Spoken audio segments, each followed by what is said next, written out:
கோவையின் காவல் தெய்வமான கோணியம்மன் கோவில் தேர் திருவிழா வெகு விமரிசையாக நடைபெற்றது.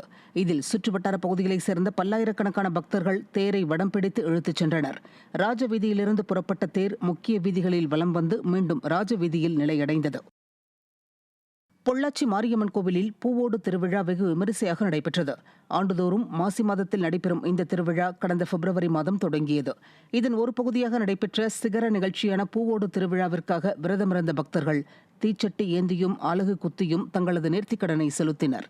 இதனைத் தொடர்ந்து அலங்கரிக்கப்பட்ட வெள்ளித்தேரில் மாரியம்மன் எழுந்தருளி பக்தர்களுக்கு அருள் பாலித்தார்.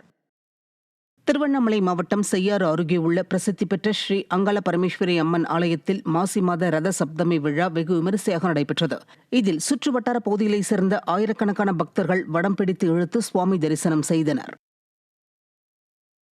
பிரசித்தி பெற்ற காஞ்சிபுரம் காமாட்சியம்மன் கோயிலில் மாசி மாத 3ஆம் நாள் பிரம்மோற்சவத்தில் காமாட்சியம்மன் அரக்கு நிற பட்டுடுத்தி திருவாபரணங்களுடன் வெள்ளை யானை வாகனத்தில் எழுந்தருளி பக்தர்களுக்கு அருள் பாலித்தார். இதனைத் தொடர்ந்து காஞ்சிபுரம் நகரின் 4 ராஜ வீதிகளில் வீதி உலா சென்ற அம்மனை திரளான பக்தர்கள் தரிசனம் செய்தனர்.